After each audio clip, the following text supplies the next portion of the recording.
Welcome back to the Australian Games Expo, and I'm here this afternoon with Randy Dreger, who was a very high placing finalist in the World Carcassonne Championships. And I'm going to start by asking Randy, how did you find your overseas experience? I found it absolutely amazing and fantastic. I'm very grateful to Ventura Games and the sponsors for sending me there.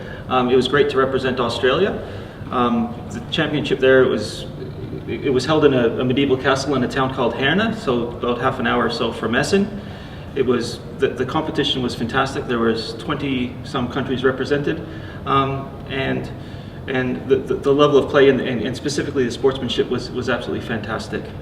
Okay, and I believe you placed quite highly. Could you tell us a bit about your experience in the final, perhaps? Okay. I ended up, after the preliminary rounds, I was third overall. And then the top four makes it to the semi-finals, in which place I played the reigning world champion, who continues to win time and time again, and he beat me. So then we had a nice friendly game playing off for third and fourth. Okay, thank you. And it's good to see Randy return to play Carcassonne. I believe you're playing in some other tournaments at the Games Expo this year. Perhaps you could tell us how you found the Games Expo experience in 2011. I thought that the tournaments just keep getting better and better with the organization and everything around that. Following the World Championship rules really helped this year, I think, over previous years. One thing I have noticed in Australia is that there's an extremely competitive and high quality of players here in Australia, and I think any of 8 or 10 people could go over to Essen and actually place really, really highly.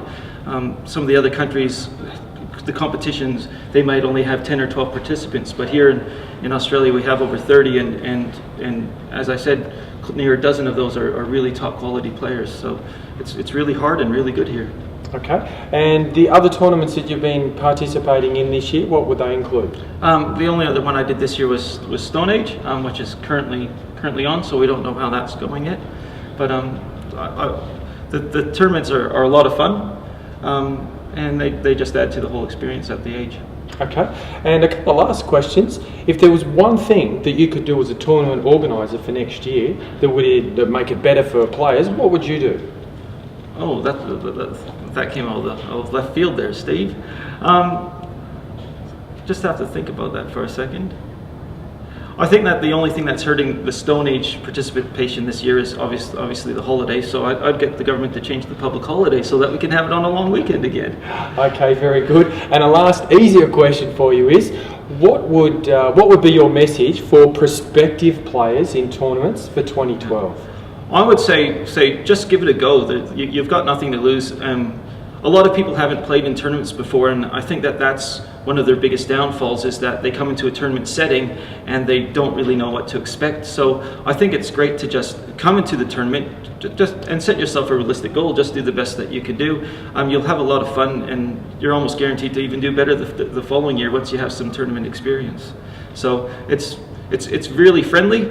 There's nothing scary about it, so just come and enjoy and playing games that you like against other people who really like playing games as well. Okay, and thank you, Randy, and I think that's a very good message, which is games are all about having fun, so come along and join us next year at the AGE at 2012. Thank you.